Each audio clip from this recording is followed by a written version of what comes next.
Okay, so we're going to get started here, and we're doing Creation Templates Part 3.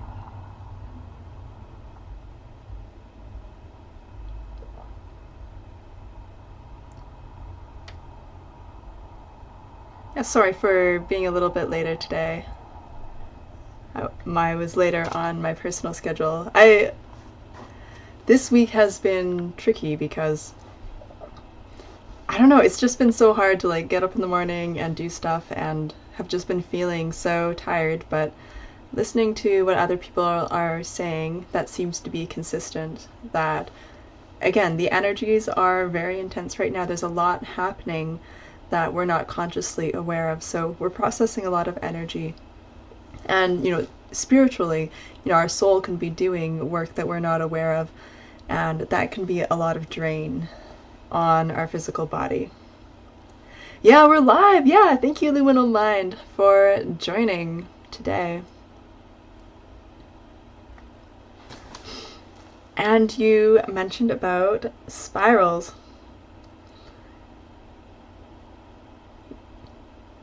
We should seek virtuous cycles or circles rather than vicious cycles or circles.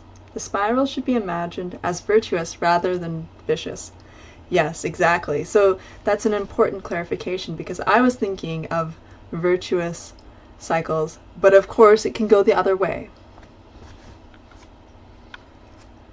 The spiral should be imagined as virtuous rather than vicious. And spirals are a hybrid geometry, a meta formation, the marriage of both straight line and circle curvature. As a geometrician myself, these concepts are amazing food for thought. Yeah, I've never heard of that before, so that's cool. Yes, I've heard the spiral is very powerful.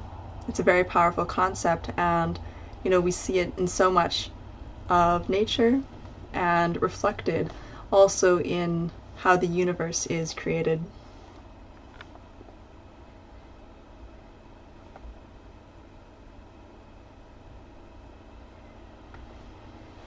Yeah, so how was your week, and how did what we talked about last week kind of influence what you were thinking about? So I have some insights that I was thinking about from what we discussed last week in the slides today, and at the end I wanted to go through the levels and talk about how do you think this shows up in your life. So I was applying the paradigm when I was thinking about this to think about, okay, so all of those developmental levels that you have gone through, you've learned something from them, and there may be things that still show up from those developmental level that show up within you within your daily life, because maybe you don't spend all your time at a certain level, but most of your time at a certain developmental. Most of your mental focus and energy and presence is focused on content that revolves around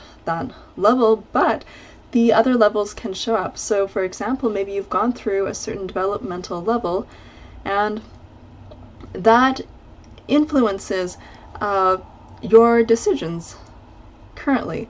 So for example, if you have fully gone through a developmental level of, let's say, the blue stage within the model of spiral dynamics, then you might have a very strong concept of what your moral and ethical principles are, what is right and wrong. So you can either go through, typically people will become religious and follow those kind of moral principles, which is what I did. You could also look at moral codes and templates. For example, theories of ethics. You talk about Aristotle, Immanuel Kant, the Kantian ethics. There's the consequentialist ethics. So there is different models to explain why we should do certain things and why we should do other things. And of course, all those theories, they have footnotes about certain cases. Well, we definitely agree that, while maybe in general lying is wrong, but there might be some cases where lying could protect ourselves. Let's say, for example, like you're dealing with someone at a developmental level, which is the control level, or there are some other levels where it's highly individualistic, and it's really all about gaining whatever you can gain for yourself at the cost of other people's expense. So if you're dealing with someone at one of those really low developmental levels, and maybe they're trying to take over and cause hurt and damage to other people for their own gain, maybe there might be, in those cases, lying could be justified. So there's different ways you can go about it. So I'm going to go through a bit of review before we talk about more of that in depth. So we're talking about creation templates, and the general theme is manifestation, as well as looking at developmental models, because these are helpful. Because we need to be aware of really how we're operating, what's happening, what processes are happening within ourselves that are driving our behavior and our decisions, and also what is driving what is showing up around us. Because at those higher levels of development, you do have that awareness that these internal processes can affect the external reality. But there's quite a bit of work that you have to go through to get there. Of course, our developmental level will affect what templates we currently have access to, what templates we're currently using, and what templates we consider available to us. So we can look at what other people are able to do in their lives, and we think about, is that possible for me? Of course, at the higher developmental levels, especially like the highest ones, you start to see, well, I can take other people's templates and I can apply them to myself. So, and when we're doing this, we think about, how far away are those templates to what I'm living out in my life? And of course, the further away they are, the harder it is going to be for you to live those out. Also, when we're thinking about manifesting, we talk about how those internal processes, probably like subconscious beliefs, they affect our external reality. So our paradigms, those can be limiting beliefs. So those are tied to the templates and the mental models of what we are living out in our lives. Because ultimately, as creator beings, we are projecting out our reality. But of course, the awareness of that happening doesn't happen until you get to those higher levels. At the lower levels of development, it just seems like reality is happening to you. And if you're living within the state where you're feeling where reality is happening to you, but you have some awareness that you do influence the world around you, so you're kind of bridging that gap. And that's where, these kind of models can be helpful, because they help us to track our progress and maybe identify areas of difficulty. So this is really about being in touch with where you are and where you want to be, and focusing on slow growth. Because what happens when you want to do something amazing and it's not working out for you, because it's a huge leap, you get discouraged and give up, and then ultimately maybe you'll get there eventually. Maybe you'll come back to it and try over and over and over again. You'll get back to it eventually. In the long run, slow growth is shorter than trying to do too much at once. Of course, it's hard, it's difficult to figure out what too much at once is. Realizing that we've got the higher levels of development, for example, the magician developmental level that we talked about last time, and the further you are away from that, the less you have built up and developed yourselves in terms of paradigms and skills in those other developmental levels, the harder it is to exercise that and practice that. So our existing templates may have limitations as far as, for example, how much security, comfort, peace, and joy is available to us or possible for us to have.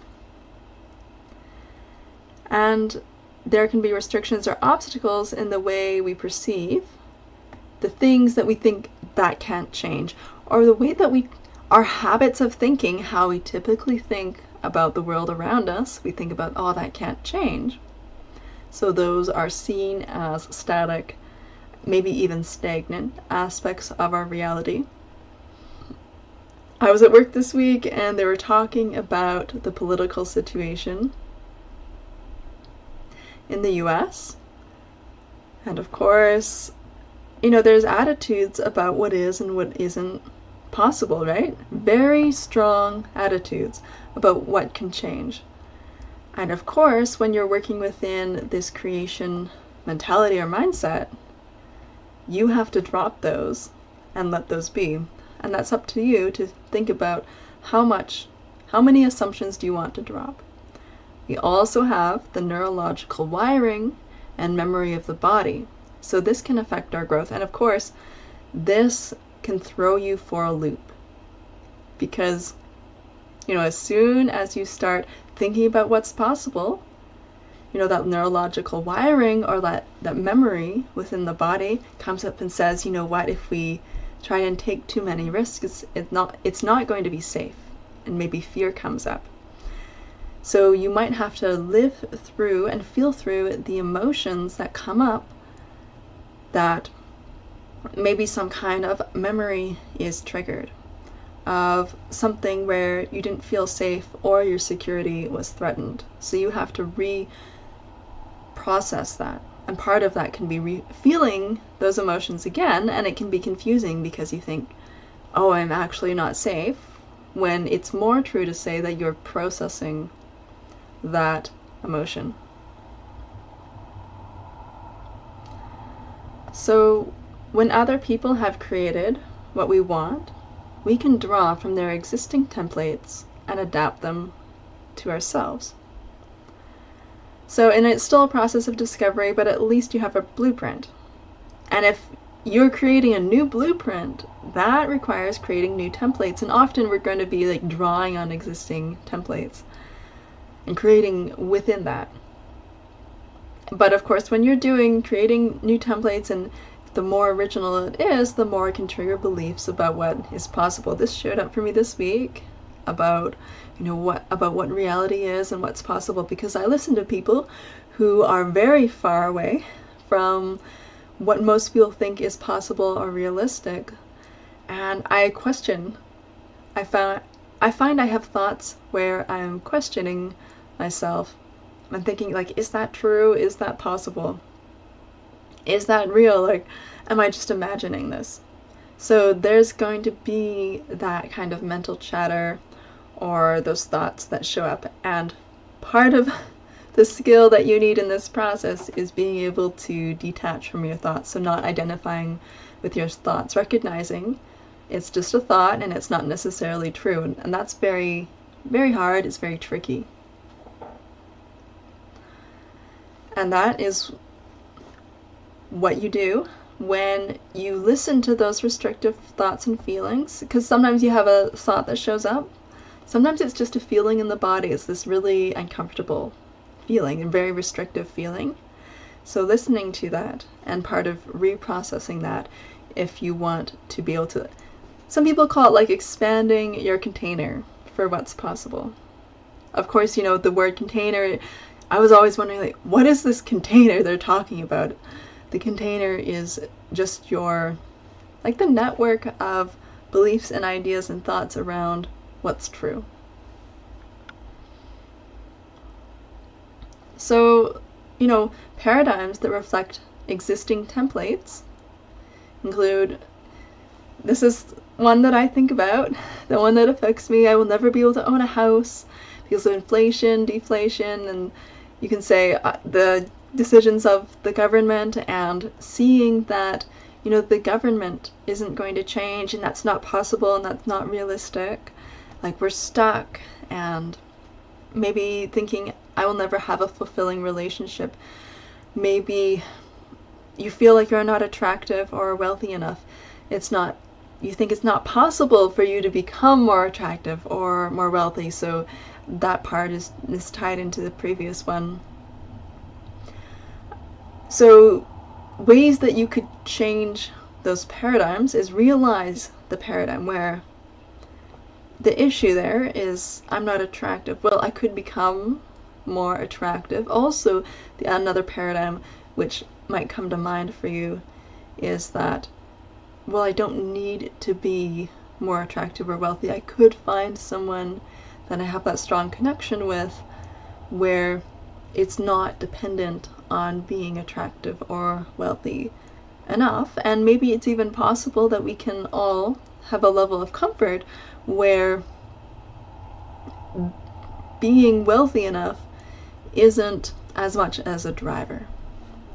It's possible that we're creating a reality where we're more connecting on a soul level, and that compatibility and attraction is based on the soul level.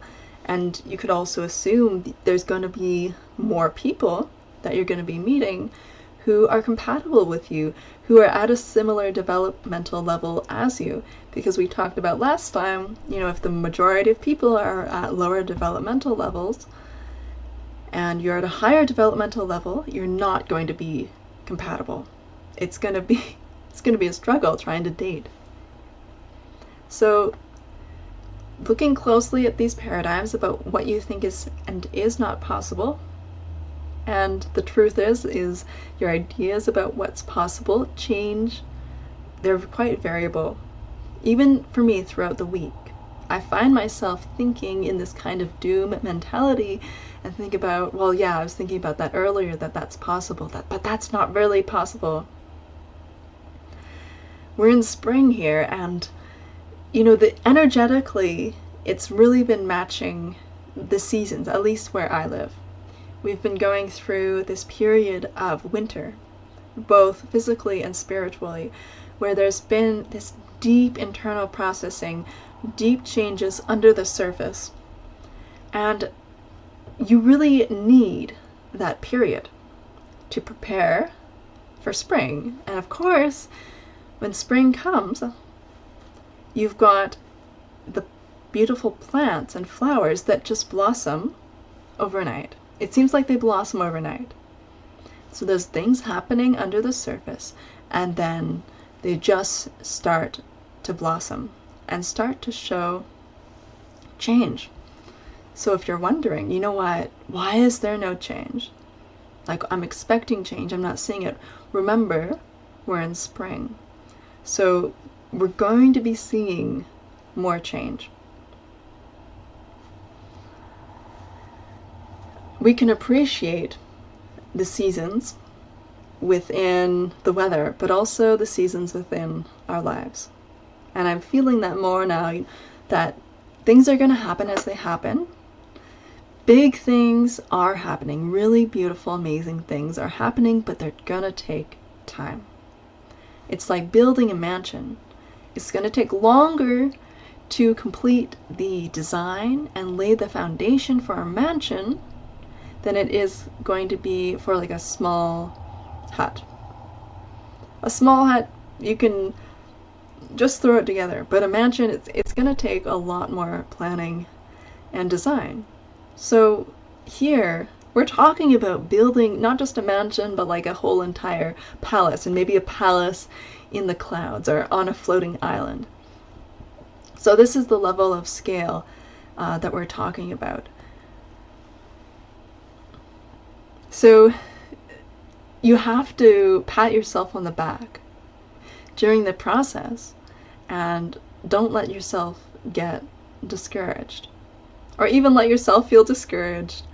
I've been feeling a lot of loneliness this week. a lot of need to try and distract myself, and I've realized, oh, you know what? It's because of everything that's showing up and coming up, and I just have to double down and on those self-care practices, you know, for you, whether that's meditation or whatever you like to do that gives you that peace of mind. Because the more you feel the urge to distract yourself, it's not really a reflection on like, oh, like I'm lazy. It's more a reflection on you're feeling more pressure energetically. You're feeling more pressure that may be causing certain things within you to be healed, to be released. And it could be things that are just coming up and leaving, even within a day, that you're not fully aware of. But you're still feeling like the pressure of that. That can be, you can feel certain pressure or stress around that.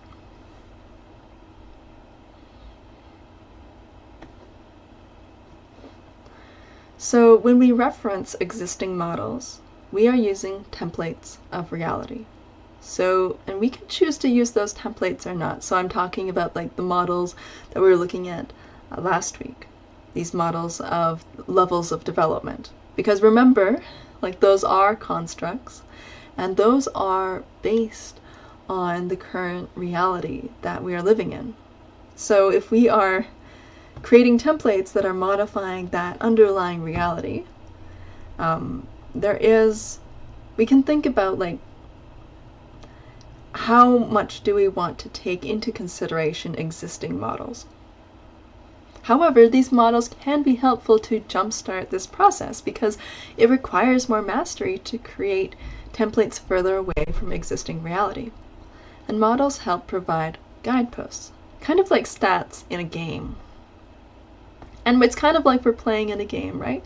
You've heard maybe like non-duality teachers talking about like, oh, we're living in a game. So this is a good metaphor where you think about, we can play by the rules, or you can break the rules and create a new game. And creating a new game requires hacking the system.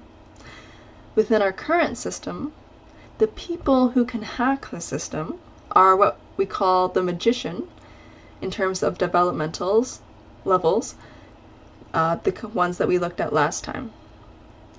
And using this model helps identify where you are.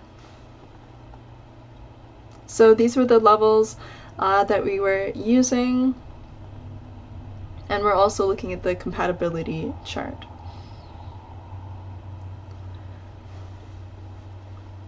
So this is an issue that I've seen, and I've really thought about it for a while. Like, it's really bothered me. So I'm going to use Jay Shetty as an example because I've seen in social media has been a bunch of videos about how he's a fraud. So I didn't watch the full video because I just watched a little bit and I was just like, I have enough. So I don't know the full details. I'll say that up front. I'm just using this as an example of what I see happening quite often. So in the comments on this video, I saw someone commented how they bought one of the courses that Jay Shetty was selling on changing your mindset about money. It was a $50 course, and he said he spent his last $50 on this course, and he was really upset because he didn't get the results that he expected. So if you only have $50, if we're looking at the levels, so I'll just go back a couple slides. And you probably can't see it here because it's too small, but you only have $50 left. At level 5, it says achieve. So typically in the achieve level, there will be this pursuit of money and wealth. Now, if you only have $50 left, it's more likely that you are surviving. So you are currently operating at a lower level. Now, changing your mindset about money. Now, this is tricky because when we're talking about changing the mindset, we are looking at the higher levels. So probably, I would say at least level 7 or above. More likely level 8. So level 8 is the magician level. If you don't know Jay Shetty, I think he was from London, and it sounds like he has a fairly affluent family. There's a lot of pressure to become very successful, and he decided, I don't want that, and he became a monk. Then he decided to leave and then go to the States with his partner and became a social media influencer, a spiritual social media influencer, and was quite successful on that.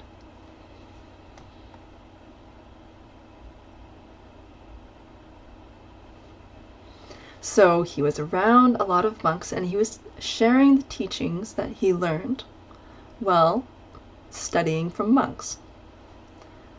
Okay, so I would consider monks probably at the close to the magician level mindset. Of course, you can have them at the lower levels, of course, but you're going to find at least some of the senior monks at the magician level. Okay, so now you've got teachings from people at the magician stage that's being applied to people who are operating at much lower stages. It's not that they don't have capacity for those higher developmental levels. They might just be currently operating at those much lower developmental levels. And maybe you see the problem that's showing up here. Because if you go through these different developmental levels and you've fully developed all of them, you're someone at the magician level, they've already gone through the achiever developmental level. And often what happens once you've gone through the achiever developmental, you have the ability to make money, and you might be quite successful at it. So you might not be that person who only has $50 left. Now, if you don't have like all those developmental levels, they teach you different skills, and you want to apply this course that's really trying to condense the teachings of the magician to maybe not someone in the survive developmental level, but who is trying to survive, then like they're not going to be fully able to grasp the lesson. It's really not going to be applicable. And of course, someone's like, wow, this teaching is so amazing, and maybe they understand it because, they've gone through the achiever level, developmental level. So Jay Shetty is very familiar with wealth. Like, that's what his family is all about. They're all about that achievement stage, and maybe they're stuck there. And he was disillusioned by that. And so that's why he's went and wanted to learn more from people who he saw as being more powerful or beyond that developmental level. So maybe that makes sense for him, coming from a very wealthy, affluent family. I might not have all the details correct. If anyone finds that I got some of these details wrong, you can mention in the comments. So this is the primary issue. I was looking at this and thinking about, the talk that we had last time, and thinking, a lot of these courses that incorporate the magician level concepts, they're very expensive. And it's very likely that those expensive courses, the reason why they're expensive is to gatekeep, to only let people in who have at least gone through and fully mastered the achiever level, and they have the resources to buy them. And that And it seems oppressive to the people who can't afford it, but that prevents you from having the situation where you've got something that's relatively affordable, but someone who hasn't fully mastered the prior stages. So this is very tricky, and now on the internet we have lots of people who are mimicking these magician concepts and trying to sell them, but they haven't mastered those concepts as well. They haven't mastered the developmental levels to get to that point. So they're kind of taking the information and repackaging it and trying to sell it.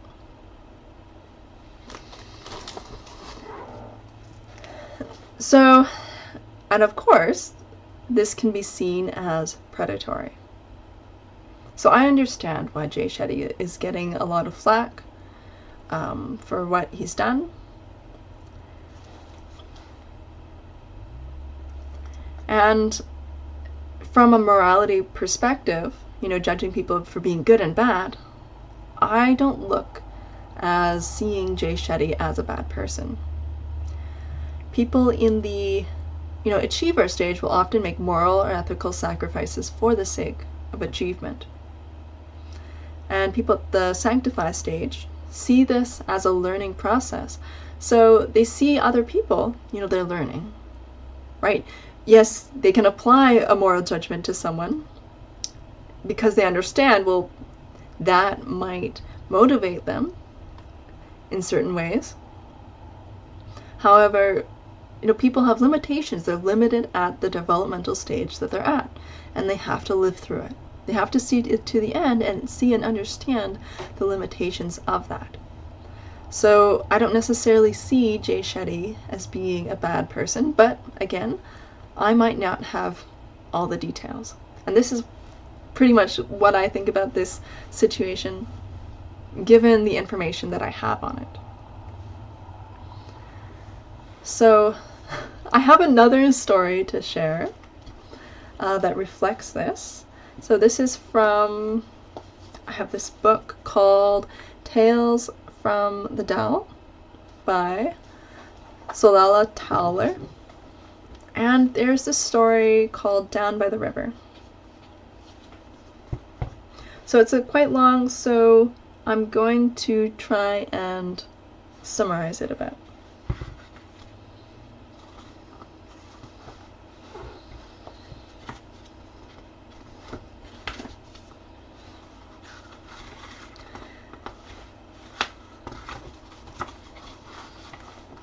Okay, so there is this old man sitting on the muddy bank of a great river, fishing quietly and watching the river flow.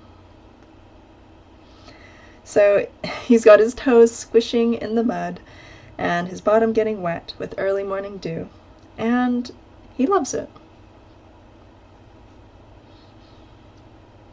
He had been a philosopher and student of the way for quite some time. He knew that he was not popular with certain segments of society, those pedantic logicians and the like who used words as a screen to hide behind, or else brandished them like weapons. His teaching had always been a bit convoluted, full of riddles, puns, and a sublime sense of the ridiculous. He wasn't interested in the arguments of scholars and philosophers. And rather than being part of all those discussions, he'd rather just be by the river.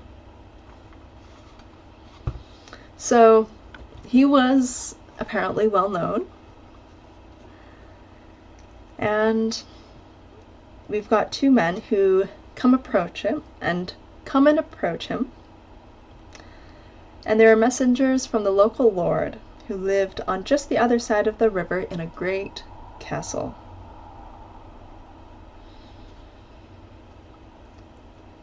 So these two messengers wore costly robes of silk, and they're just trying to avoid getting muddy. And they say, "Honored sir," and they give him a title.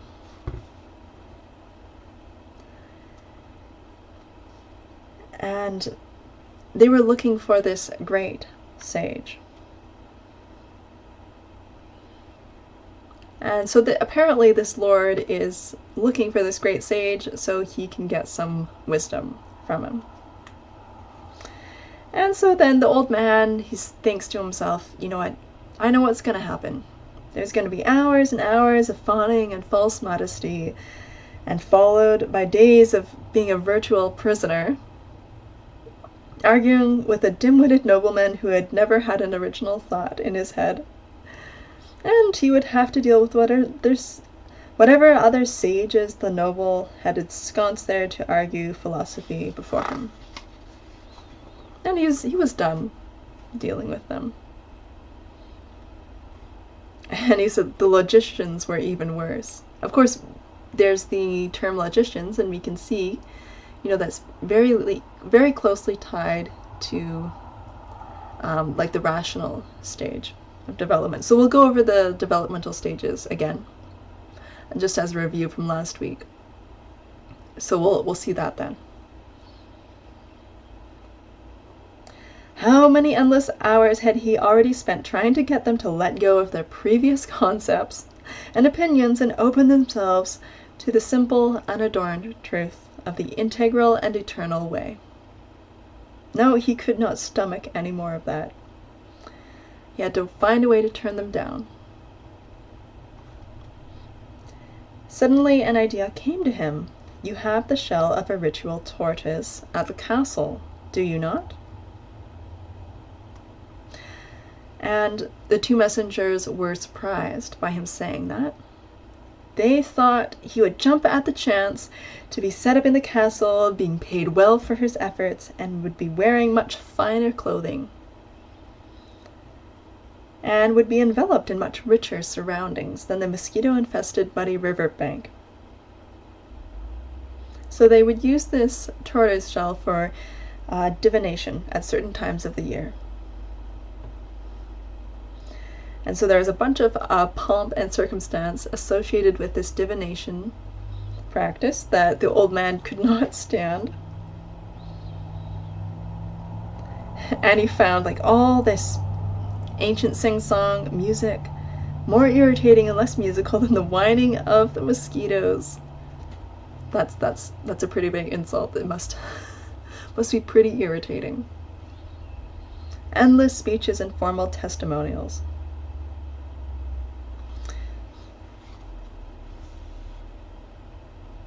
Wow.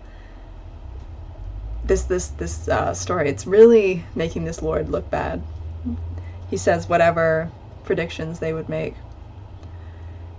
it had to be good ones, because if they ever talked about, you know, the people suffering, the floods, farmers going hungry, any pestilence, the Lord would get angry. Yeah, oof. So this old man says, well, what do you think? If the tortoise himself had been given the choice between being slaughtered for his shell, to be venerated for hundreds of years, or to be left alone to drag his tail in the mud, what do you think the tortoise would have wanted? So that's not the end of the story. It goes on, because I think that it was intending to convey a little bit of a different message than what I'm bringing up here. The point that I wanted to make is this sage, he could have wealth. So, and that, of course, not everyone is going to think of it this way, but I see that as an indicator of, you know, you've gone through the achiever developmental level. Wealth is available to you, whether you want it or not. And I'm saying this is a characteristic of people at the magician stage. Now, of course, me personally, I would consider myself still working through elements of the achiever stage, still trying to set myself up financially.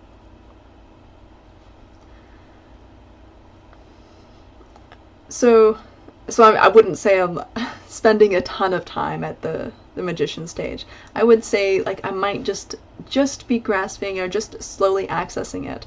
I would say probably in my later years in college, probably third year in college, I was just getting introduced to these concepts, and I was questioning them and thinking like, is that true?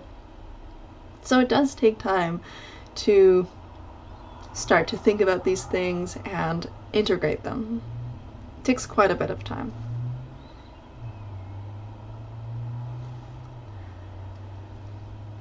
And of course, you know, tying this back to the whole story I was talking about with Jay Shetty, and people say, well, he's a fraud, he's not a real monk.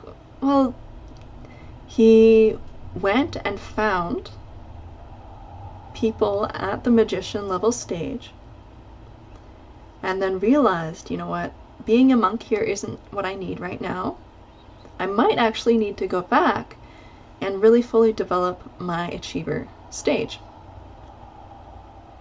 Because there's that gap in your development. And I would say he's done really well in the achiever stage. He's become very famous. He's made lots of money, which people are complaining about, all the money that he's made. And yes, it has been at the cost of some people who were vulnerable.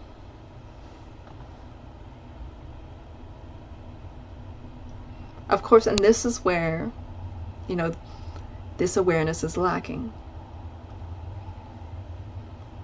You know, that person who was complaining about how he spent his last $50 on this course, I personally wouldn't say that that was the right thing to spend it on. But it depends, right? Of course, I also say that, you know, people have the right to make their own decisions. I've never heard anyone talk about, you know, these aspects where the kind of course that you need, it really depends on what you need to work on, and you can't, it's very difficult to the point of impossible of being able to jump these levels.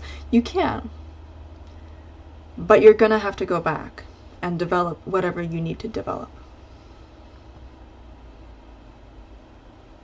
That's why it's important not to judge yourself for where you're at. You are working through what you need to work through, and it's gonna take time, but it's worthwhile.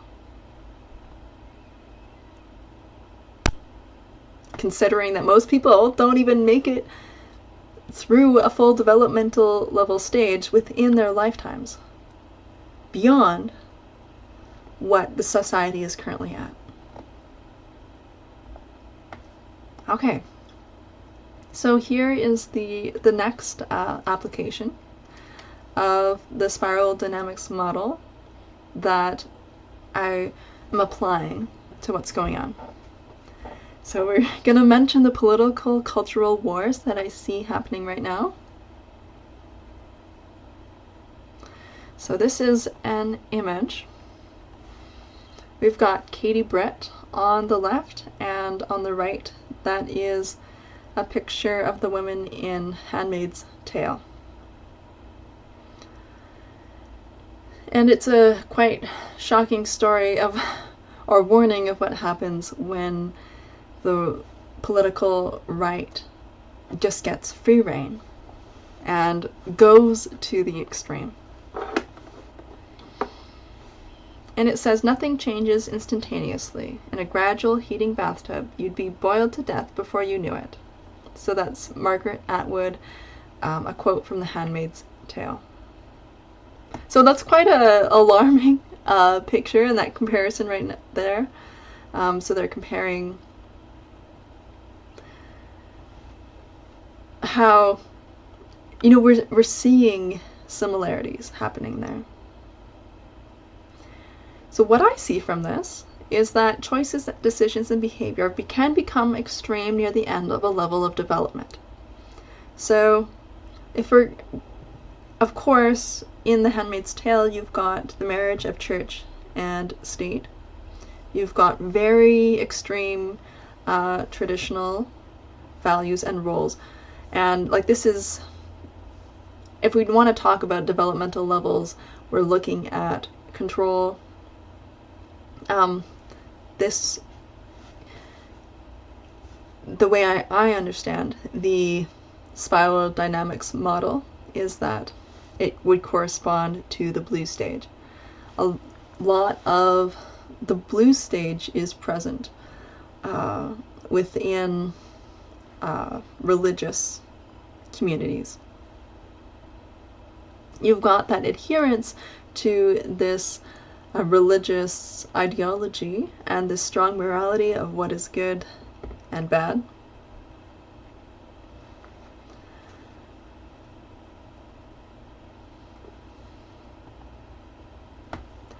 And, you know, it can seem like, yes, this is how it is, and often people become more and more entrenched within the same choices, decisions, behavior. Okay, so, and you could call this too much of what seems like a good thing. Now you push it to the extreme, and it eventually reveals the downsides of that mentality or level of development, and it can be very, very destructive before the lessons are learned. And sometimes you have to go to the extreme to become disillusioned with it. So this happens individually and at the level of society. I see this situation as an indicator that as a society, we're ready to go to the next level, or at least you're going to have more people who transcend that level of development. And you see extreme displays of the characteristics of that level, followed by disenchantment or disillusionment. And once the disillusionment happens, prior proponents will distance themselves from those prior beliefs and behaviors. And you're going to see backlash happen. And it could also take many years to fully integrate those lessons. So this happens on the spiral dynamics model. I've also seen this happen within my own life, because I used to be very religious, and I went through a period where I was pursuing it more and more and more, getting deeper and deeper and deeper into it, and then eventually became disillusioned with it. So then I had this paradigm where I thought, you know what, everything that I believed and thought was wrong. Now this reflects a little bit of the maturity continuum, right? So you start in your relationships with people, they start off dependent, right? You might be dependent on your parents, and then you go through a period of independence. So that might be the adolescent period. You develop independence, so it's this other extreme. So once we get to the very edge, to the very limits of what is showing up within that level of development, you get this distancing, you get this backlash and likely from the very same people who are previously doing it, because now they see it. They've lived it out and they realize, like, wow, this was not good. This is really hurtful. This was destructive. And once, initially what might happen is you might reject all of it. But you go from dependence to independence. Now, after a while of independence, you realize, you know what, I can be independent in some ways, but I do also need to rely on others to have a full life. I do need relationships. So you move to interdependence, right? So as you transcend a developmental level, it's going to take some time to decide what parts do I want to keep and what do I want to leave. And this is very challenging. And this takes quite a while. So it took me a while to figure out, like, what do I like about what I learned here and what I embraced and what I believed, and what do I not like and what do I want to put aside. And of course, when you get to the higher stages, that it specifically says in one of those stages that at that level there's more of picking and choosing what you want to believe. So, I see this as a good thing.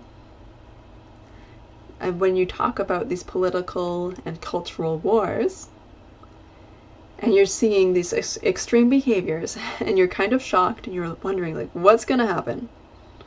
It could be that this is just a sign and an indicator that changes are happening. So that's also another perspective that I haven't seen people talk about a lot. I've mostly just seen some like shock about what people are seeing, and they're scared by it. So hopefully that's interesting. Okay, so all that I have left today is just looking at the levels again. So we're looking at spiral dynamic developmental levels, and this is from the journal article, and it was developed by Don Beck, Christopher Cohen, and Claire Glareves. So this was research that was done, and you should be able to access that research online. A lot of academic journals are behind a paywall, and I'm pretty sure this one isn't. I still have to read it though.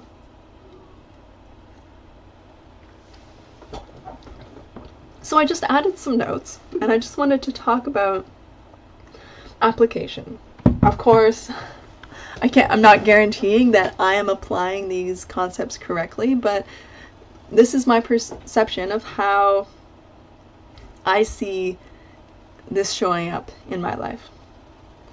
So this is a great point if you want to join in the chat and make some comments about, whether you agree or disagree with how this shows up, the application of these ideas.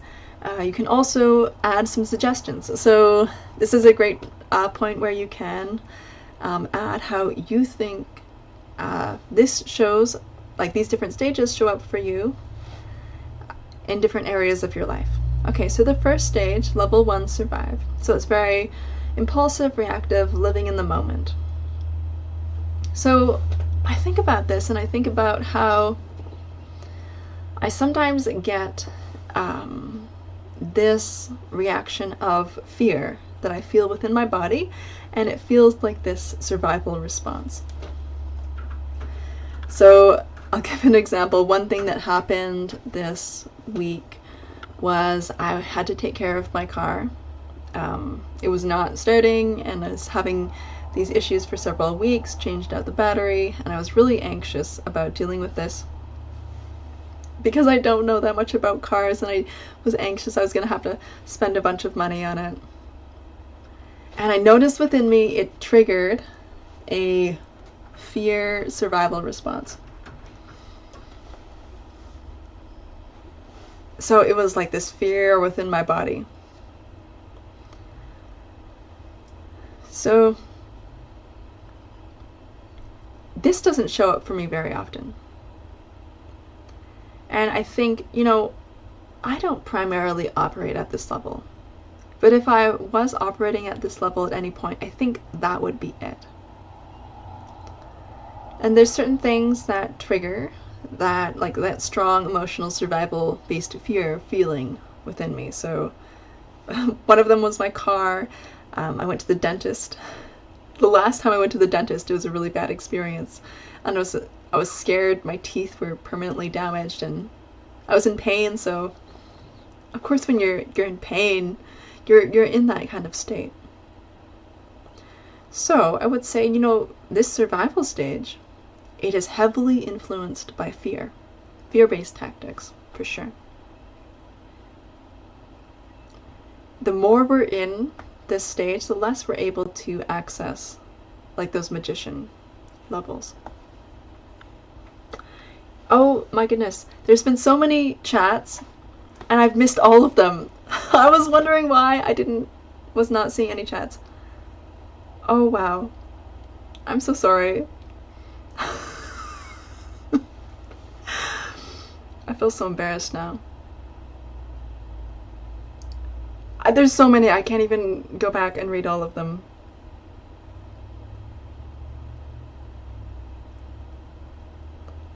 Maybe I'll try at the end.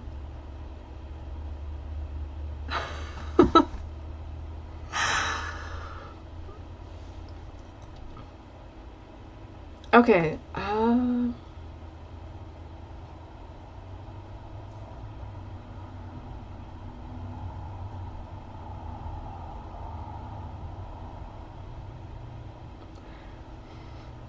if you guys want to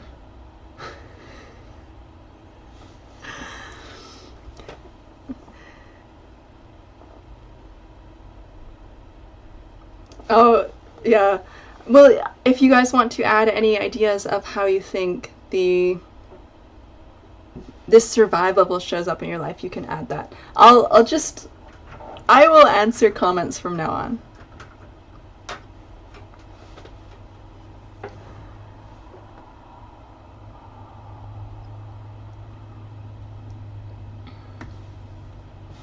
Okay, so stage level 2.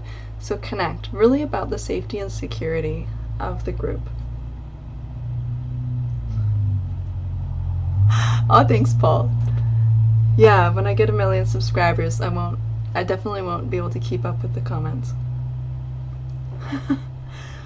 I mean, I was thinking about it this week. Like, that's another thing that you think about, you know, that's too many, like, it's really not possible.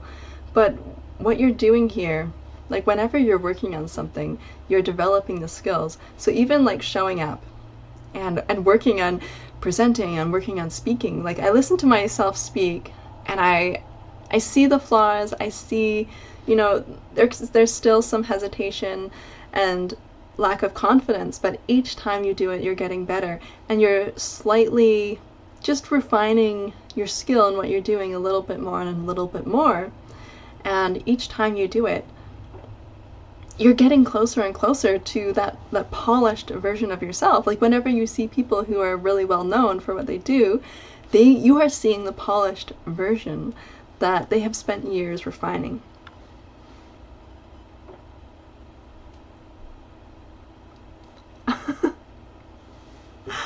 Aw, thank you. Such nice comments. Yeah, I think of you guys as you're growing with me. And it's really nice because it's like it's a core group of people that I like being around. Aw, thank you! Paul said I'm a great speaker. Okay, so level 2, connecting, about the safety and security of the group. About avoiding pain and danger and seeking pleasure, safety, and release. So I have 2 examples here. One example is pretty much whenever you're triggered, you've got an emotional trigger, and you're unconsciously trying to avoid it through distraction. So that can be social media, like scrolling through YouTube and mindlessly watching videos, like that's distraction. Food, drugs, alcohol, sex. And what I've noticed is sexual desire can come up and sexual energy can show up as a result of some internal wound or something that's healing. And that's showing up a lot for me this week. And I have moments of clarity where I recognize, you know, this is just healing and it's fine. And other moments where it's like, it's so intense that it's hard to remember that. But I know that, you know, this seeking pleasure, safety, and release, there's a level of avoidance in that. And so you can feel that. See, I'm bringing up examples where I'm feeling the impulse at this level, and I'm choosing not to act on it because I recognize through letting that energy move through my body, I'm letting it purify me, I'm letting whatever needs to be worked through instead of finding something to avoid that. And that's what I've noticed this week, is there's been a lot of that impulse to distract myself, feeling really tired. So I'm like, I gotta double down and give myself energy to process it, really face head on that loneliness that's showing up, the impulse within me. For example, whenever that comes up, I start thinking about, I feel attracted to this person, I need to figure out a way to date them and release that energy. When I know, okay, I don't know exactly what's going to happen, but I know whatever's happening is me going through this healing process, and me, like, of course it's really painful, but it's going to be painful because you're moving through everything that needs to be worked through to get through that developmental level. We're going up to the magician stage here. So I'm willing to endure this level of discomfort because being present with that is what's going to help me really be where I want to be. Okay.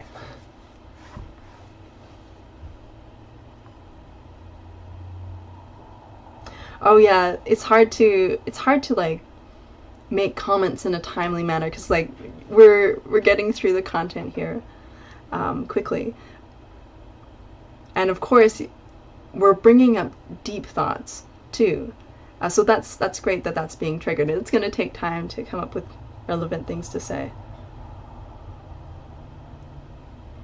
Yeah, luminal mind. Yeah, you can tell like you have that gift with speaking, and yeah, I can definitely see public speaking in your future.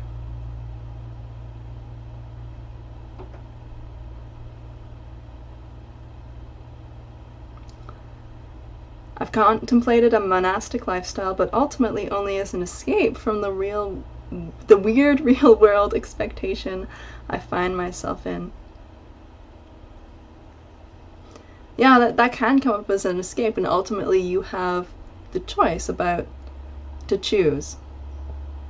And that's what I find when you are operating generally on a higher developmental level. These elements from those lower developmental levels will come and show up. And I think we talked about spirals at the beginning because you're starting down, like lower down on the spiral, and those are you can think of those as like you're working through issues on a lower developmental level, and then up another round of the spiral, you're on a higher developmental level. So you could be like from the lower point of the developmental level going up to around like the middle of that developmental level, and you're applying like a different paradigm, different perspective to those same issues, and as you go up, that's going to change. A lot of the times, a lot of people, they are facing the same kinds of issues, like it's the same story, but you're growing through that. Get your feet in the soil. You're not ready to even consider dating.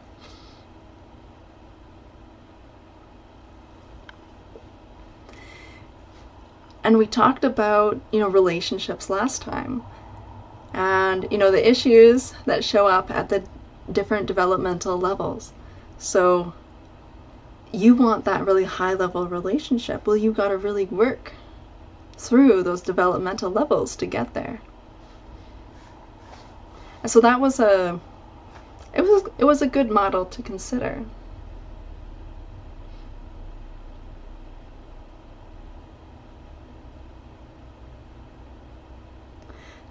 Your description reminds me of a wasp building its nest. Oh, that's interesting.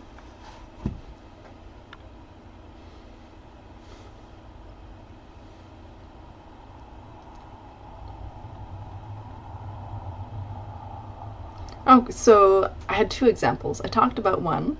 So that's basically seeking, like whenever we have like tension build up within us, like that is something trying to be healed or be purified or be integrated. And we want to avoid that because it's uncomfortable. So we try to find some distraction from that or seek pleasure to avoid that. So that's one example of this.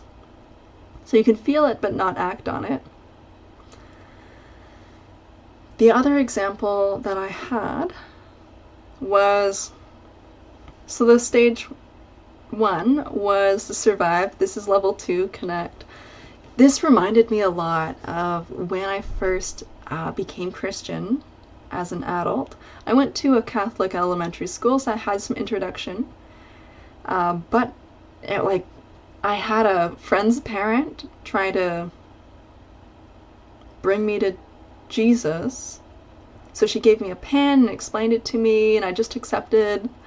But I didn't understand. Like, she was telling me about Jesus dying on the cross, and I didn't understand. I'm like, who is this guy?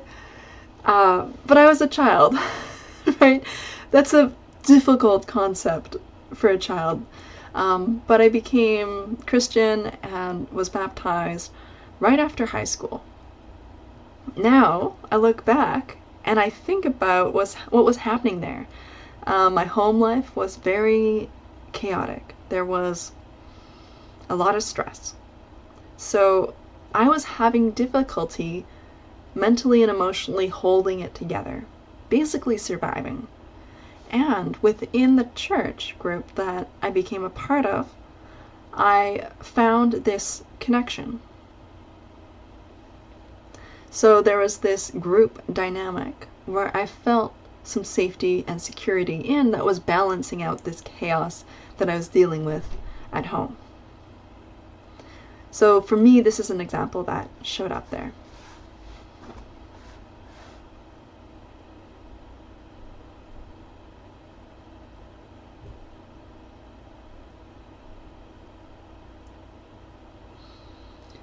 For the wasp nests, they gather what would be considered useless. They build and reinforce in a spiral direction. This cements the nest monolithically. That's cool. That's cool. Catholic high school here, Episcopal elementary and beyond, landed Methodist, and now I really try to be undefined. Yeah, according to this developmental model, that's really not surprising, because you really went through and experienced what, the mentality and the experiences within that developmental level. So it's really not surprising to go beyond it. And I also see videos of people who were part of the New Age and tarot readers who become Christian. And so they go the opposite way, but if you think about it, maybe they haven't developed that developmental stage and they need to go and develop it. So then they say they become really strong Christians. And so it's really not counterintuitive if you're looking at it through this lens. I was a strong convert and was looking for somewhere and someone. Yeah, I look back and I understand the motivation more, and it's not surprising because there's a community, there's some place to belong, and of course this stage 2 is called the belong stage.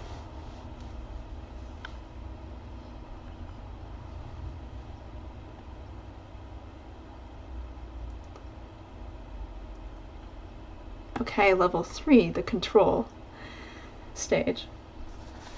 I attended large non-denominational churches. This was more helpful since the majority of the churches were more destructive.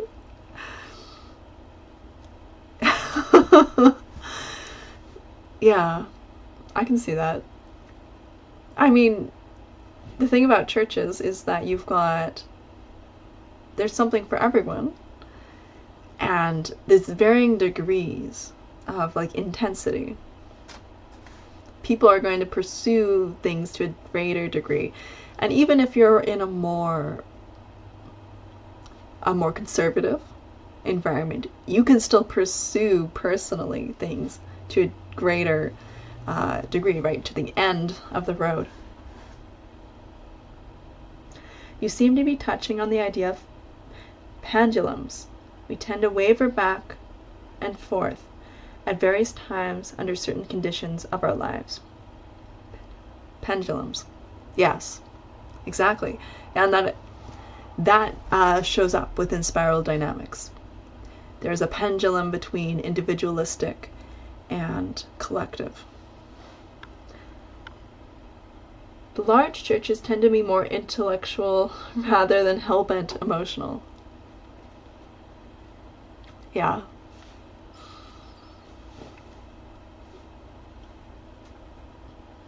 of course, like that emotional piece can really tie people together and create that kind of ecstatic feeling and that joy and a little bit of escapism as well. Yeah, the balancing act. When we're talking control, yeah, control is the pendulum.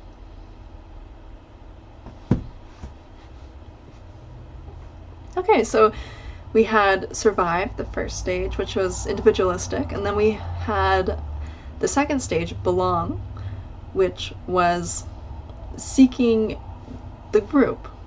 We can survive better as a group.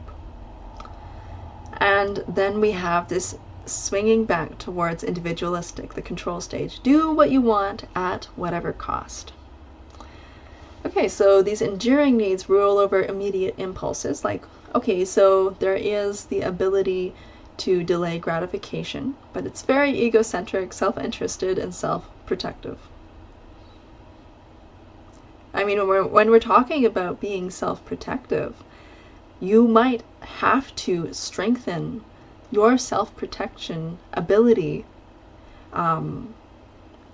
if you haven't fully developed that. Like, maybe you might have had very controlling people in your life and you looked at that and judged it and said, that's bad. And then you said, like, I'm never going to be like that.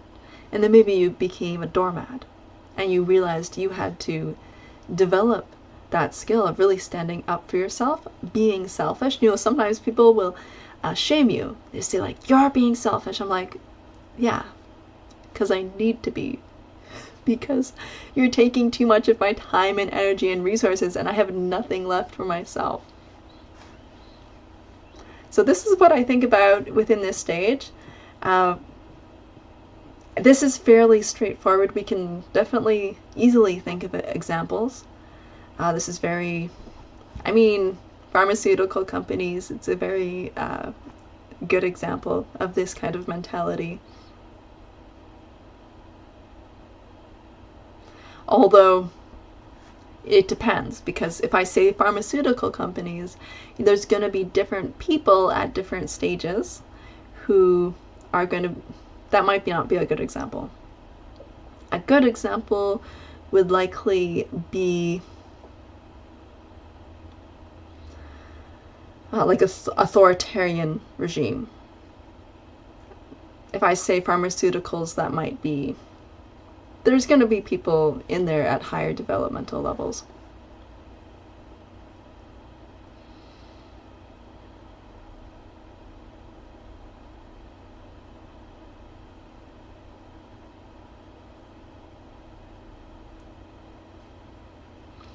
Do you have thoughts between the difference between emotions and feeling? I don't.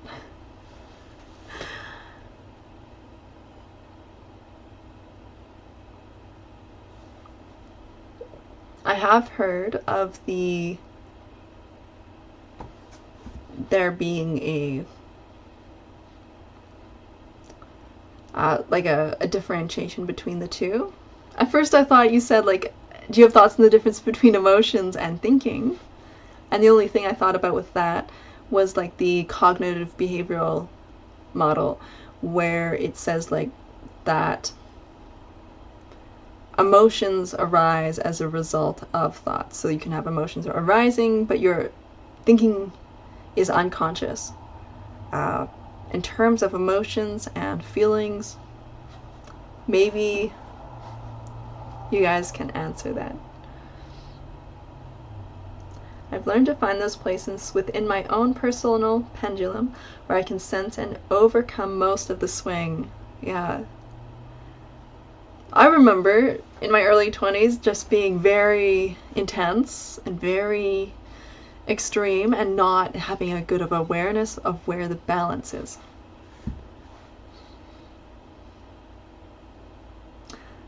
Yeah, Paul, I meditate and do yoga now, but was raised baptized and confirmed Catholic. I mean, we are very much aware of the religious paradigms. So that's, but it's interesting. For lots of people they are, and for some people it's unfamiliar.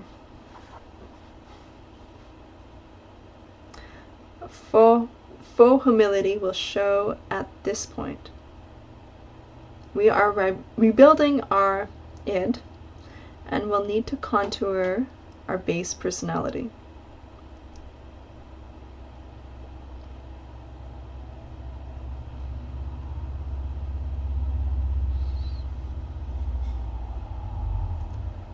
I have learned to stop the pendulum of negative thinking, but only in certain situations. I require more work and discipline follow through into action. Oh, I mean, when we talk about the pendulum of negative thinking, of course, that's so tricky. And this is a lot of what stimulated and triggered my desire to talk about that, about this topic, because of the negative thinking patterns that were showing up and how I really wanted to address that and talk about it. Because yes, we're talking about it in the positive aspect in terms of what do we want to create, instead of like, no, let's not think about this, because we're looking at, you know, okay, I see where these patterns are coming from, and I know that I'm bigger than that. Follow your intuition, not what others say. Oh, CBT is something I'm relatively new to, but something I'm working with in terms of tracking states of mind over time. Yeah, I'm familiar with it because I took a course on it because it was provided through mental health services in my community when I was first diagnosed with clinical depression. I have not been good about using it, not continuously, but consistently over time. I recognize the value in doing that, but I haven't done that. Your first example is correct. It's the manufacture of mind-altering chemicals that is causing the loss of self-awareness and the ability to self-heal.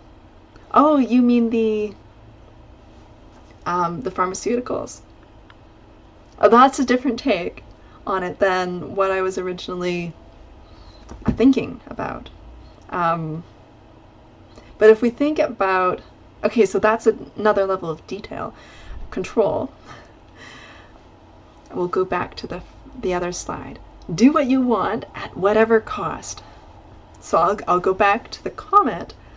The manufacture of mind-altering chemicals that is causing the loss of self-awareness and the ability to self-heal.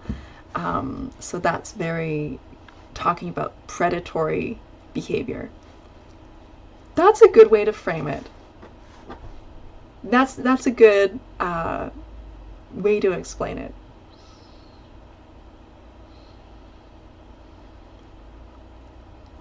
Okay, yeah, thanks for clarifying that.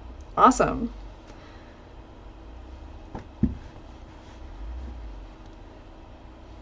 Okay, so level 4, belong.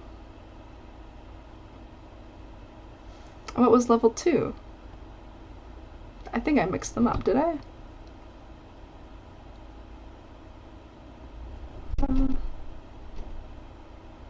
Level 2 is connect. Okay, I think I was a bit confused. I think I referred to level 2 as belong. I'm trying to remember them in my mind, but... Okay, so in belong, there's purpose, direction, and ultimate meaning. So, this is the stage blue in spiral dynamics. This is the very religious one. So, the stage 2 connect, that's the magical thinking one. It's like the very tribal one. So, I'm mixing up my examples here. I apologize for that. But, going back to the actual stage 2, when I was thinking about that, we talk about magical thinking, and I think the issue with magical thinking is that you haven't developed the rational thinking, so you're very at risk of being used and taken advantage of, especially by people in the control level. And we saw that within the relationship paradigm from last week. Okay, so belong. So there's purpose, direction, and ultimate meaning. There's good versus evil, and a strong desire to be good. So, and there's prioritizing social norms over personal needs and a focus on acceptable behavior. Okay, so we kind of already discussed this. I was a little bit mixed up in applying the examples. Okay, level 5, achieve. We're at the achieve stage, so it's very scientific, rational, focused on reasoning, and there's a pursuit of material wealth and pleasures. So level 5 is like the evolved stage of level 3. So we can see that pendulum.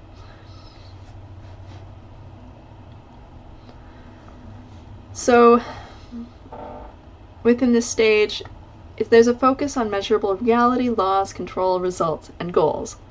So the example that shows up for me is thinking about, well, I got through university, I did a degree, and I got a job, and you're gonna see people who have this, who are solidly in the achieve stage, who are very familiar with goal setting, have things that they've achieved. So what I really look at to evaluate this level is, do you know how to put work into something and to achieve results, or achieve the result that you want?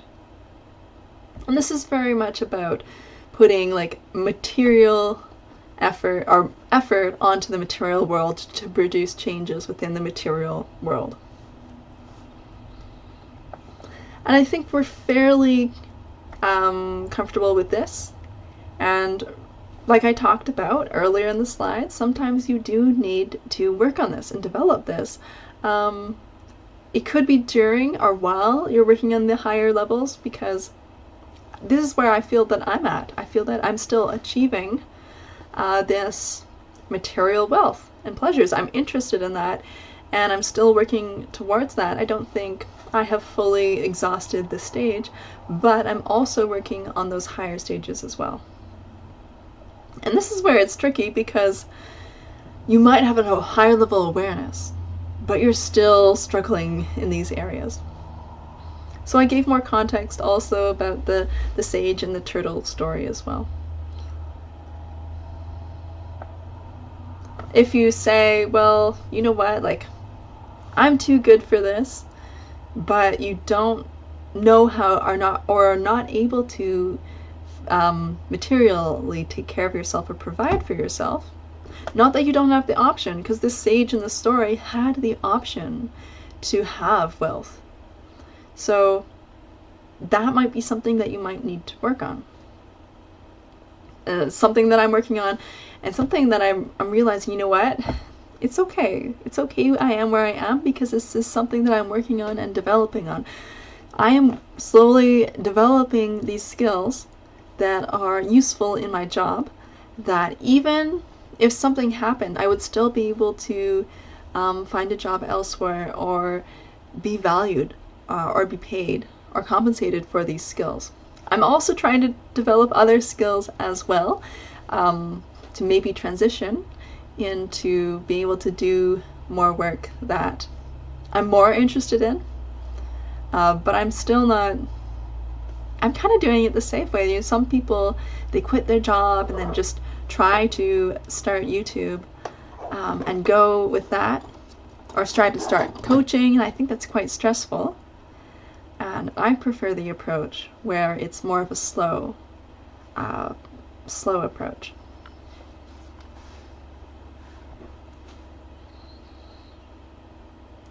I'm so much at this level 5 in finances. The struggle is real, and the tortoise wins the race. Absolutely. We struggle because we have allowed ourselves to become complacent and lazy. It is hard. The current environment that we live in, it is tricky. And there is this pressure point that is really forcing us to realize this isn't the world that we want to live in. And that's what I really see happening. because a lot of the things that have been a standard for things that you can achieve in your life have become more and more difficult to next to impossible for people to reasonably achieve. We see the widening gap between the wealthy and the people who lack the resources to take care of themselves. And there's this huge inequality, and we see it around us. And that's why we're talking about these creation templates, because we're talking about opening our minds up, harnessing the power of our mind and emotions to contemplate the possibility of the world around us changing. Because we know enough about this magician level stage that we know it's possible. So the way I'm talking about it, it's almost like being in those different stages at the same time and balancing them.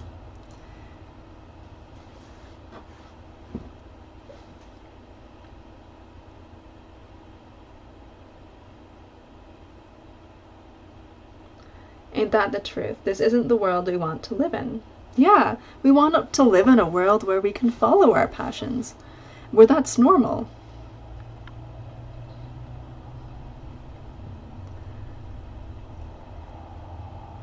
Yeah, so we're really being pressured to be disciplined about where we're putting our focus and time and attention. So I do struggle with this in my job. I worry about not being good enough. I worry about not giving enough time and attention to my job. And it's basically this endless pit. I could judge myself no matter how much effort and work that I produced. I know this about myself, that I would judge myself for not being good enough.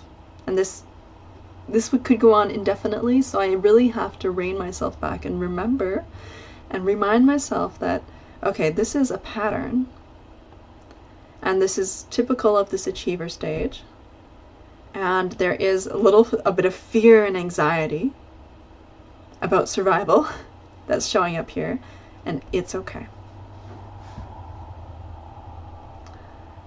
We have to make things difficult. Heat that steel and forge it. Low heat destroys the finest steel, promotes rot, and will not prepare us for the truly tough times. And through the truly tough times, we can see this emergence of yourself as this beautiful, brilliant, shining diamond. I wake up sometimes in the morning, I'm just like, ugh. I'm like, I don't want to do this again. Go through, because in my dreams, it's almost like I visit another reality and I come back and show up here. I'm like, oh, not this place again. And that was a message for this week about building your legacy. And I was like, oh, building my legacy? Is what I'm doing really having that much of an impact? And is it really that important? But what we're talking about is really, really difficult. So yes, it does have an impact and it is important. You are creating your world. Everything you think and feel and act on manifests. Exactly, Paul. Yeah, so there's the heart of what we're talking about. Enjoy and befriend your pain. Pain is the only thing that will never leave us. Allow yourself to go to those depths and climb as you go down at what you have climbed past. Yeah, so the pain is depth of experience. You have the joy and peace and happiness, and then you have what also perceived as pain. The more painful it is, the more depth of experience, the more depth of sensation that you're feeling. So as you expand, you're able to experience more. And the feeling of pain changes. I was at the dentist this week and I was really anxious about having too much sensitivity after the dentist and just being in pain. So I was really, at first, I was really kind of tuned in to like this sensation in my mouth and what was happening there. And I was telling the hygienist about, okay, it hurts now. But then as I relaxed more, the pain started to change from a sensation of pain to tingling. And as I relaxed, I stopped telling her that was painful because I started perceiving it as being tingly, not painful. And that was the area of the mouth that hurt the most afterwards. And I was like, I should have been paying more attention and telling her that was painful, even though like I wasn't perceiving it as pain. So our perception, like the more you're able to feel, the less you're going to have that reaction where it's like, I want to stop this, I can't handle this, this is dangerous. It's going to just feel more like sensation. I've heard about this guy who got like a cavity filled without any painkiller. That's intense. And he was like doing that on purpose as that kind of exercise. Legacy building is the most impure of motives.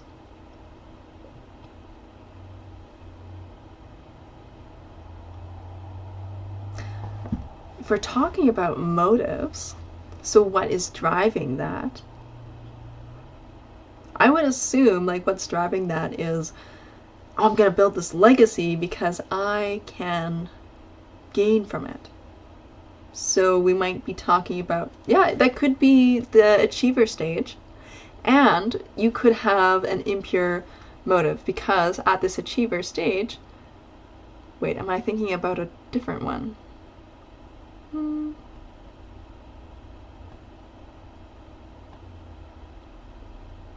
Oh, you know what? I'm thinking about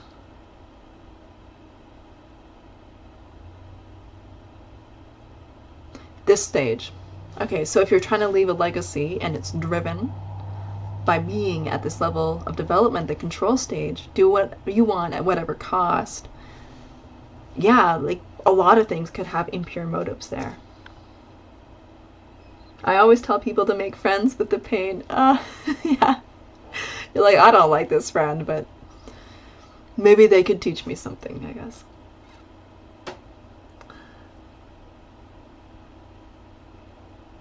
It consumes our ability to not focus on self, but to focus on others as suppliers of our weak ego by making friends with the pain.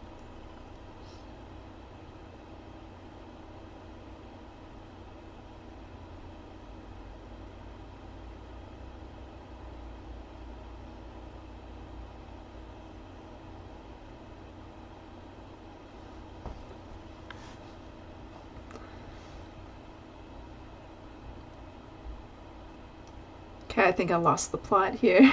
I forget where I am. So we made it through achieve. Okay, we're at understand.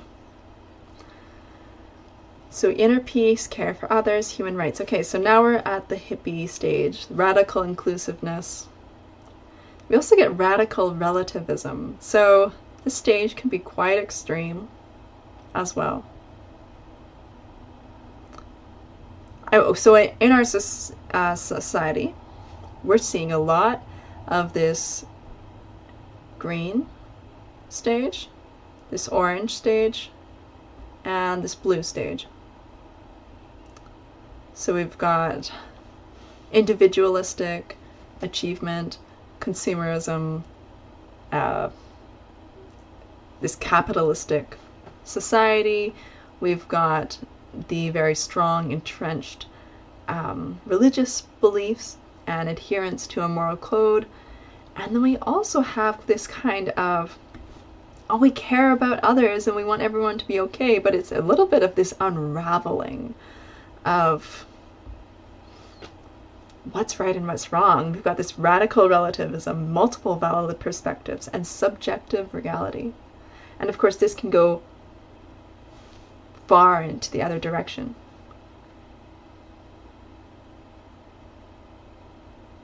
Oh, this was referring to the legacy. Okay, this makes sense now. Sorry, okay, so I'll read it again. And referring to legacy building as the most impure of motives, it consumes our ability to not focus on self, but to focus on others as suppliers of our weak ego. That's why I didn't understand. Okay, now it makes sense. So, basically, you're talking about feeding off other people rather than developing yourself. Yeah. Because that's a good point, because when you're not necessarily focused on building a legacy, you're focused on building yourself.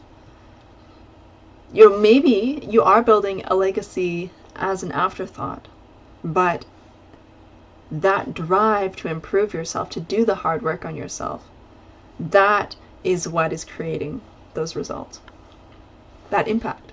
And a lot of time, these people who are really driving innovative ideas and approaches, they may not be recognized for that while they're doing that, but maybe after the fact.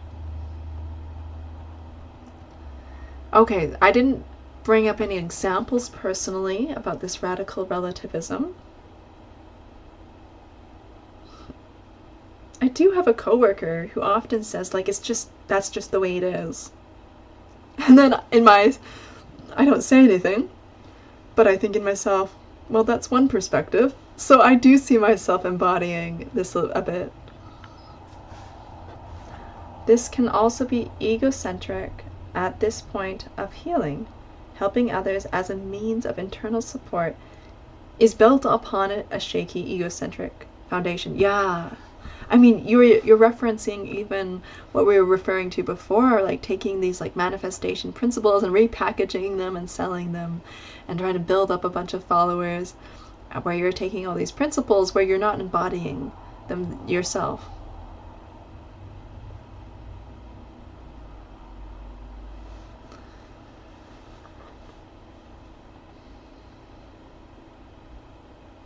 Okay, so the harmonize level, I'm gonna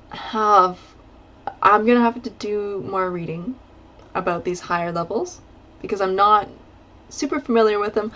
A lot of us aren't, because we clearly see a lot of these examples of the lower levels, but these higher levels, it's probably a little more difficult to relate to. So, okay, this stage, harmonize, I mean, we're going to talk about like integration and balance. So balance, here is where we're talking about, we want to find balance from the pendulum. So now you've got experiences which are coming from, different perspectives of being on this pendulum. So balancing that out. Okay, so this is interesting. Awaken capacities in yourself and others. I mean, we are doing that here, right? And considering what benefits everyone. So this is quite complex because it involves an awareness of how systems are interrelated, interdependent, and synergistic. And of course, when you have a person leading a company or a country who doesn't understand these things, they're going to create a lot of messes because they don't see how one thing that they do is going to affect and cause a chain reaction of various other things. And it's going to be, oh my gosh, why did that happen? Well, you influenced this web of connectivity. So there's this focus on universal principles. Decision making relative to the whole rather than the personal. This is level 7. Yeah, exactly. So how does this show up for you in your own life? Oh, okay. I thought of an example. Actually, this reminds me of something I was thinking related to an earlier example. An earlier example I was thinking about the control stage was like a manipulation in a relationship. Like we often see examples of overt means of control. So let's say you have a binary relationship with a woman and a man. Like women are programmed more to be more agreeable, and we go back to a genetic history, and of course that's going to be because of the tendency to be weaker physically. So there's going to be more overt means of controls for someone who like has that genetic history where they're able to more easily express that. But of course, you're going to also see means of indirect influence, manipulation, and control. So those are all aspects of control. In my mind, I was thinking about how it shows up for me whenever I'm thinking of ways to try and manipulate people's behavior for my own benefit. So it's not like I'm trying to do this, but these are the thoughts that show up in my mind that I step back and I realize, oh, I see this playing out in this way.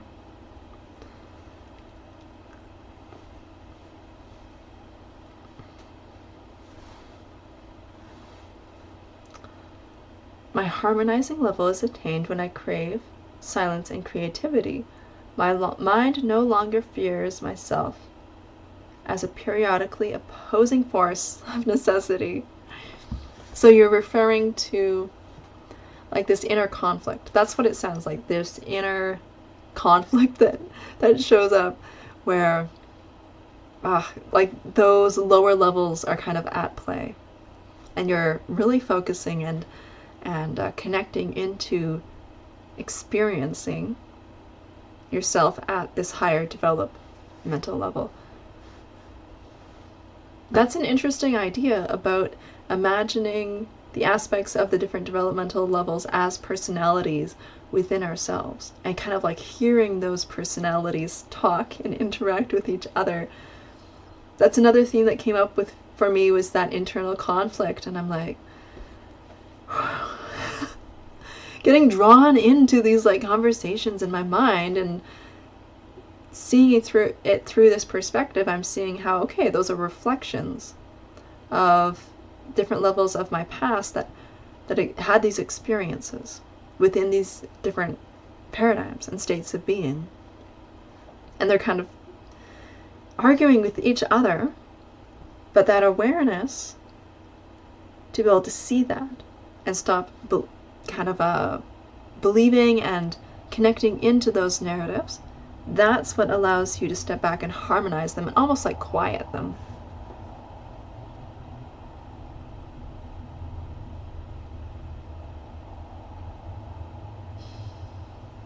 Okay. Yeah, luminal mind, great description. Okay, so I gave the earlier example of how I experienced that lower level of control where I have these thoughts about how can I manipulate someone else to give me what I want. And of course, this is my awareness of that internal process or that internal pattern that I notice, and I don't act on it. But at this level, instead of how can I get something from someone, it's more of how can this relationship be mutually beneficial? How can I bring more awareness to this situation? So I had friends who were younger. Like when I was in college, everyone was younger. So I just ended up having friends who were younger, and of course they had a whole friend group who was pretty much the same age. Now, this was a struggle because a lot of the times I judged them for being really immature, and that made me irritated, like being around them, like why am I around these immature people? But instead of what can I get from them, a shift in perspective would be what can I bring to this conversation to elevate it? And by that you can create situations which aren't draining of you, where you are elevating the space and the conversation to create a bigger impact. So you're making people think about things in a different way. And of course, to be here, you can't be easily triggered. And there's a tendency to be able to see positive things in everyone. So that facilitates that kind of ability. So that's how I relate to this stage, as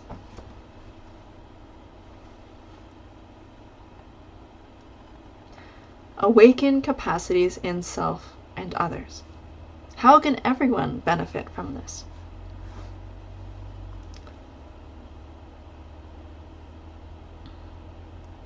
It's a dance between action and introspection where disciplined thought and persistent effort merge into harmony. Oh yeah, that's another way to describe it as well. Like in terms of awakening capacities in yourself and others, there has to be quite a bit of internal reflection. You can't be just operating out of like in a reactionary way. I have some awesome conversations with myself, very real and authentic. I love calling out BS on those twisted narratives that only isolate you from inner growth. Awesome. Yeah, I'm working on that. I have considered the manipulation angle at great depth. It all boils down to motive. What you bring to the table and share from the heart may not appear as a gift you share, but it is. Oh, absolutely. That's beautiful. Yeah. And when I think about this, I'm thinking about it in terms of talking about manipulation. I just noticed that within myself, there is this element of what I would call an impure motive. I'm imagining myself, of course these are in scenarios within my mind, I'm imagining myself showing up in a way that's manipulative instead of just being present with that other person. Of course, a lot of that is, you know, that hardwiring of expectations of people.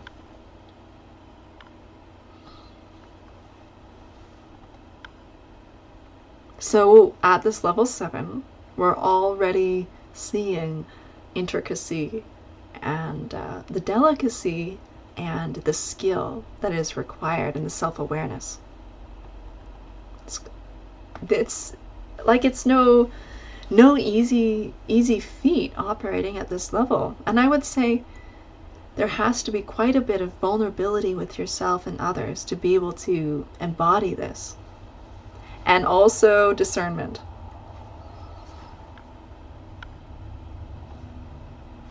Okay, level 8. I think this is the last, this is the last level. I didn't bother putting the very last level, the complete one, because it's not very relatable. I manipulate people all the time, it's my job. But I manipulate them for their own good, not my legacy or ego. Yeah. I mean, there's that aspect too. I mean, that requires quite a bit of skill. And I mean, sometimes you have to do that because you're not able to communicate with that person. Like, they're not able to actually understand or see your perspective. So you have to work within their frame or their paradigm. Do we have a part 4 to creation templates, or is this the finale? I think there's still more to discuss. I'm not sure what, so I'm gonna think about it. Yeah, I kind of discovering this as we go. So yeah, I'll have to think about it. I might do a part 4. I haven't decided what we'll talk about though. So this sanctify level, so they talk about collective individualism. So having peace in a world without answers. I think what this means is that there's no easy solution, but I don't necessarily need to fix it. And this is almost like on a personal level saying, okay, yes, this is showing up, but I don't need to rush and go fix it right away. This is almost like being okay with contradictions. Here's the magician level.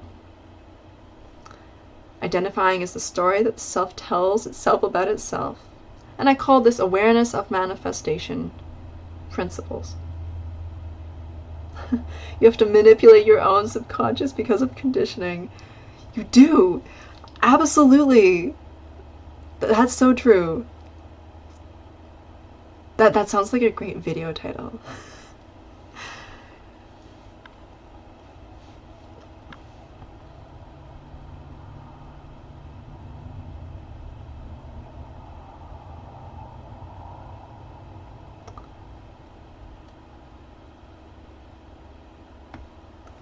This is something beyond the golden rule. We need a new diamond rule that embraces the contradiction. Level 8.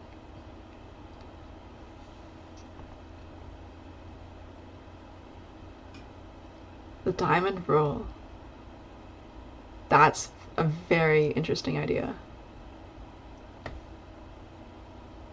Do you remember our expectations conversation? I'm a firm believer that the most revolutionary thing we can do is expect nothing.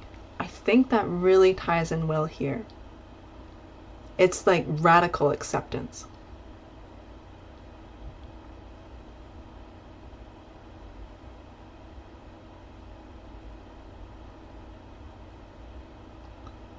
So I'm going to, just to end it off, I'm going to read through this magician construct aware part fully. Deep psychological processes rule over universal principles.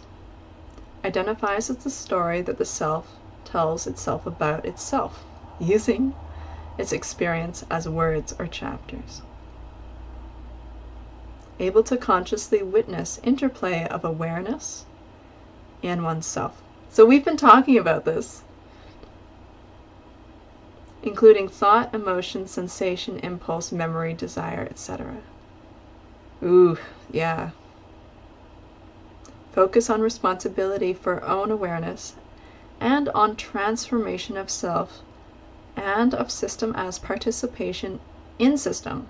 Okay, system as participation in system. So I see that as, what I immediately think of there is, yes, I recognize there's a level of construct within the system that I operate, but I choose to operate it in it anyway. Like I choose to go to school.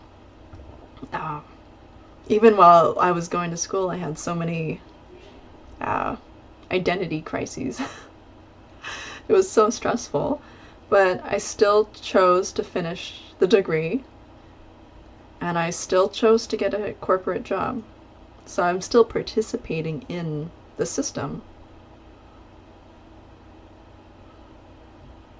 Sees multiple histories interacting within and outside of self as elements of globally unfolding reality. So that's a lot there. Multiple histories interacting within and outside of self. So histories, those are stories. Oh, there's a lot there, but it makes me think of like parallel realities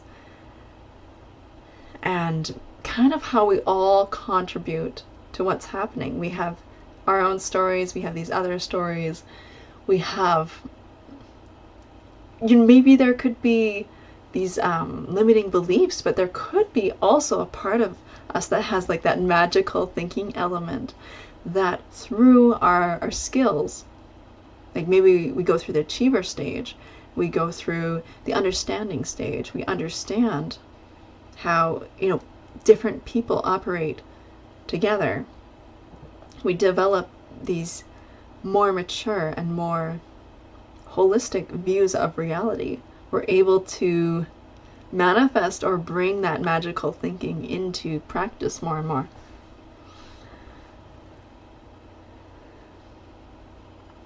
The diamond rule as thus: forward momentum in fearlessly authentic, heart-based, fear-free, and faithful service to others is all that matters. Yeah. That's really nice. Fearlessly authentic relates to living an utterly transparent life. Yeah, that is really, really difficult and challenging. Ugh. And that's the thing, that's what shows up where I notice part of me wants to manipulate others, and I realize, you know what, I'm not fully showing up authentically here. Of course, I do watch videos on like how to have a good marriage, and almost like how to manipulate your partner basically into getting what you want. And I think about like what part of that is good advice. Another part of me thinks that I don't really need this. But there's the question, it's like, what do you want in your life, and what do you think is possible? How do you think you can realistically get that? Like, what's going to work for you?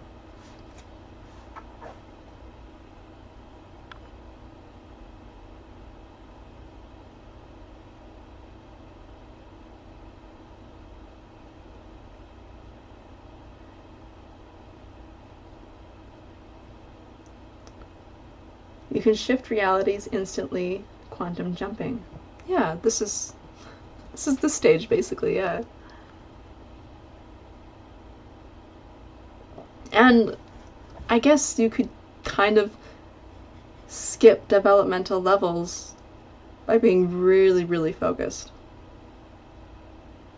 But the faster, so here's the thing, the faster you grow or progress, the faster, like the more pain you're going to experience. So maybe you have to like transcend like all the lessons and integrate all the lessons of those lower developmental levels that you haven't done yet, but you're really pushing forward, you're really focused, and that's going to show up as pain like within yourself that you're going to have to process, and could be really intense. I think a lot of that might be happening right now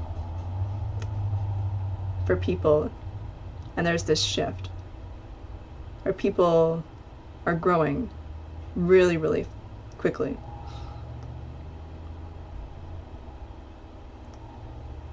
Heart base centers us in the beat and rhythms of life and love in their purest forms. Fear-free is the same as no fear, devoid of worry, anxiety, or other related states. Yeah, fear and worry and anxiety, that's a lot to do with survival. So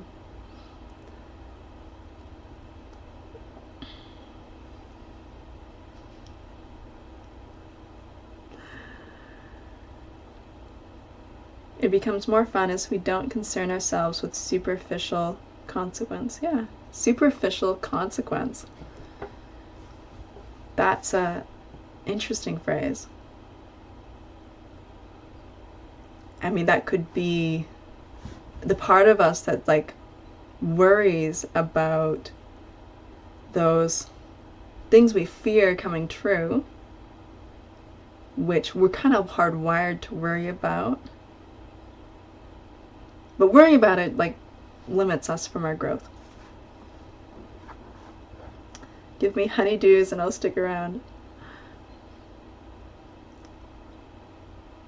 The higher we elevate, the more aware of the unbalance in others that we must contend with. Shit rolls downhill. Oh yeah, absolutely. Okay.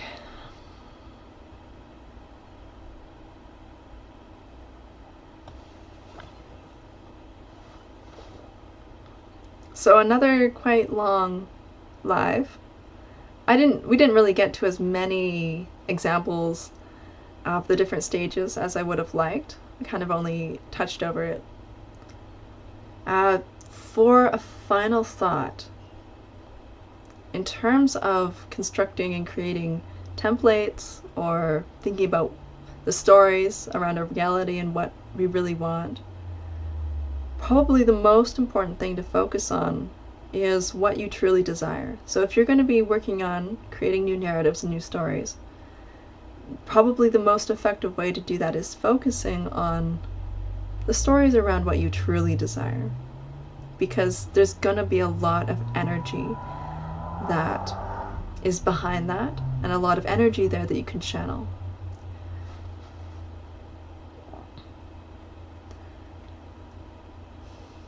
And sometimes those deep desires, they're often deeply related to connection and safety.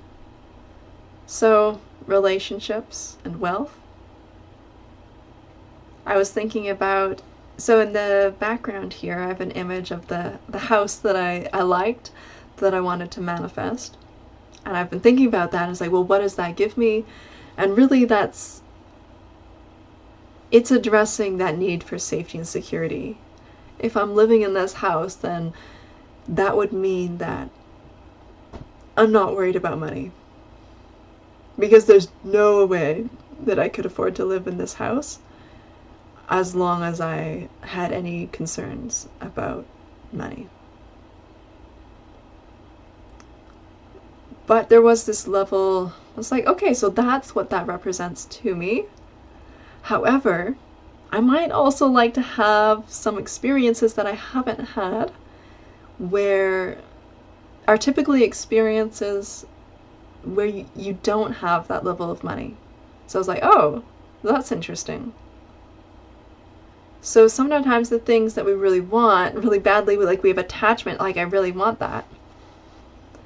Sometimes they can represent those unfulfilled needs of like those lower developmental levels. So I was like, oh, you know what? Me having this, it's not as important as I thought it was. It's still cool.